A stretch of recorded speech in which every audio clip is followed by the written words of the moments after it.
What's going on, guys? Jedi 270 from Airsoft RX.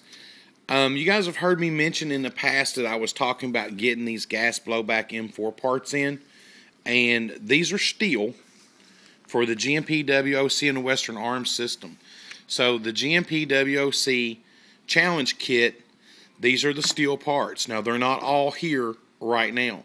What I have now from the manufacturer are some test parts, but I do have some extras over here on a very important piece for your gun, one that everybody wants. One of them is going to go in my rifle, two of them are for sale. So if you want them, jump over and let me know either on this video in a personal message or send me an email at airsoftrx@gmail.com. This is the full auto sear, and this is steel. This is made by SHS, as you can see right up here. SHS makes a lot of good top quality AEG parts, and as far as I know, these are steel. Whether they are CNC'd, I do not know, but they are extremely, like 4 times harder than what you get in the kit. Okay, so this thing can take some abuse. Also, in the near future, I'm going to be putting together a parts kit from CNC machines that I know are 100% CNC, and they'll be selling for about $65 for the full set of steel internals. They were going to send me the bolt stop, but I don't have that yet. So this is the sear. The price that I'm going to be charging for this is $14.95 and $5 shipping, because I have to pay for the shipping, and not only the actual shipping, but for the packaging that it goes into.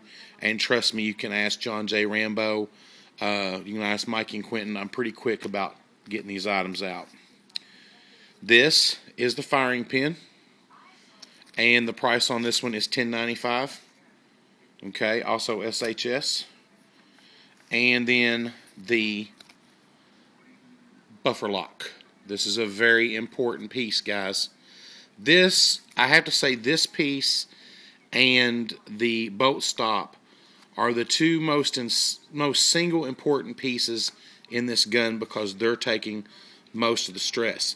And there should have been a hammer here. If not, then I'll get that within a week, I guess. But the hammer has the 2 plastic bushings at the bottom and the roller bearing at the top to take a lot of the stress off of your bolt carrier group as it comes across. But this is the steel piece that goes in the back of your buffer lock, so you guys can run a real steel buffer. I would not go too incredibly high on your buffer spring. I have a real steel spring that I'm going to cut down to about maybe 2 inches off of it, because it's such a stiff spring. And I'm telling you, if you've ever had your G&P or WOC or KJW and you drop the bolt and it doesn't seat completely and you have to use your forward assist, it's simply because you don't have a roller bearing on top of your hammer, or the spring just isn't, strong enough to push it. But I promise you, you put a real steel buffer spring in there, and I did in mine, and I closed that bolt one time and it slammed home. I mean, it slammed home. And this also means that your recoil sound that you get when you fire a gas blowback rifle is metal on metal. So every time that bolt cycles and slams home, then you're going to get a much louder report with a real steel buffer spring. But let me do it to mine, and we'll see what it does before you guys do that modification, okay? Because I don't want to be responsible for you guys busting a bolt carrier or shattering your body. Another thing, I was looking last night at a magazine. Oh, by the way, before I forget, these are $10.95 a piece, okay? And there's 2 of those available that I can sell right now until they come back into stock from this distributor. But anyway, I was reading this magazine last night, and they were talking about the civilian model for the HK416, and it's called the MR556. And one of the things that I noticed when they were, flipping through there, for me, that's my Playboy as a gun magazine, okay? I love it.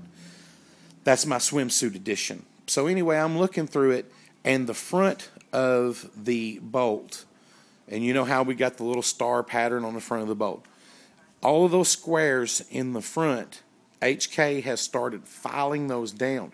So instead of those going into the back of the rear of the barrel, or the chamber as it would be on a real steel or an airsoft rifle, they're rounded off, which helps them to ease past and into that chamber a little bit better and seat better.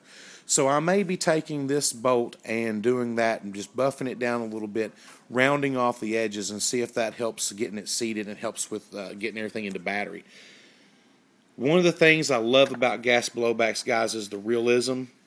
It's incredible how much you remember from the military of the AR systems and the M16s, and how much they mimic the real steel. Okay, they just really do. And the only difference is, one, you're not pushing a live round down the barrel, and two, there's maybe one or two parts in there that are different, and your propellant's a lot different. But here we go. Like I said, this is the SHS, which I basically cleaned this distributor out with what he had available at the time. And I'm going to get that hammer in pretty soon. But the sear, the firing pin, and like I said, I have 3 buffer locks, 2 of which are for sale, and these will be $10.95 plus $5 shipping. Just shoot me an email. Let me know if you want them. It's first come, first serve on these 2. And then when I get some more in stock, then I will buy them in bulk and put these together as kits and have them here with me, and that way when you guys order them, then I can get them out to you a lot faster. So there you go, guys. SHS solid steel gas blowback internals, and this is what it's going to take to bring your $200 kit up to the pre-assembled $600 G&P WOC. Thanks for watching.